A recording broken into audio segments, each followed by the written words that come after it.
Mukunda jewellers వారి Purvi gold and diamonds November 1న KPHB లో ఘనంగా ప్రారంభం. ఓపెనింగ్ ఆఫర్ గా ప్రతి 3 లక్షల కొనుగోలుకు ఒక బంగారు నాణెం ఉచితంగా పొందండి.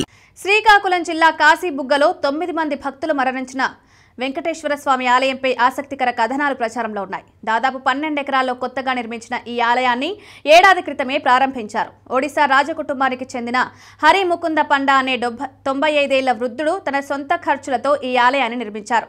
శతాధిక వృద్ధురాలైన తన తల్లి వెంకటేశ్వర స్వామి భక్తురాలు తిరుమలలో స్వామివారిని దర్శించుకోవడానికి రోజు ఇబ్బందులు ఎక్కువవుతుండడం వల్ల తన సొంత పొలంలో ఆలయం నిర్మించేందుకు హరిముకుంద పండా నిర్ణయించుకున్నారని చెప్తున్నారు.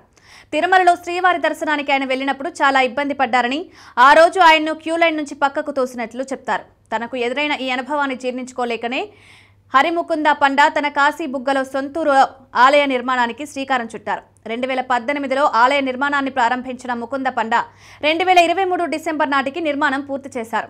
గతేడాది నుంచే భక్తుల దర్శనాలకు అనుమతిస్తున్నారు. ఇంత పెద్ద ఆలయం కాశీబుగ్గ పరిసరాల్లో ఎక్కడా లేకపోవడంతో ఇటీవల కాలంలో భక్తుల రాక పెరిగిందని చెప్తున్నారు.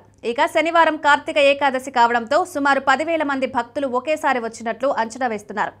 వీరిని నియంత్రించడానికి తగిన సిబ్బంది, సేవకులు లేకపోవడంతో దుర్ఘటన చోటు చేసుకుందని భావిస్తున్నారు. ఇక కోట్ల రూపాయల వ్యయంతో నిర్మించిన ఈ ఆలయానికి ఇంజనీరింగ్ నిపుణుల సలహాలు, సూచనలు కూడా తీసుకోలేదంటున్నారు. ముకుంద పండా తల్లి శతాధిక వృద్ధురాలు విష్ణుప్రియ వాస్తుశాస్త్రంలో నిపుణురాలు కావడంతో ఆమె సూచనలు, సలహాల ప్రకారమే ఆలయ నిర్మాణం జరిగిందని అంటున్నారు. వేల మంది భక్తులు రావడం, ఇరుకు ద్వారం గుండా ప్రవేశం కూడా ప్రమాదానికి కారణమై ఉంటుందని అనుమానిస్తున్నారు. ప్రస్తుతం హరిముకుంద పండా నిర్వహణలోనే ఆలయం ఉంది. కొత్త ఆలయం కావడం, పైగా దర్శకర్త సొంత ఖర్చులు, సొంత పొలంలో నిర్మించడం వల్ల ప్రభుత్వం, పోలీసులు ఈ ఆలయ నిర్వహణపై దృష్టి పెట్టలేదు. ఈ ఆలయంలో శ్రీదేవి, భూదేవి సమేత శ్రీనివాసుడితో పాటు శివుడు, దశావతారాలు, గరుత్మంతుడు, ఆంజనేయ విగ్రహాలు ఉన్నాయి. ఆలయ గోడలపై అద్భుతమైన శిల్పాలు చెక్కారు. నీటి కొలను, కళ్యాణ మండపాల వంటివన్నీ ఏర్పాటు చేశారు. అన్ని రకాల సౌకర్యాలుండడంతో భక్తుల రాక క్రమంగా పెరిగిందంటున్నారు. ఆలయంలో పూజలు ప్రారంభించిన ఏడాదిలోనే ఘోరం జరగడంపై భక్తులు తీవ్ర విచారం వ్యక్తం చేస్తున్నారు.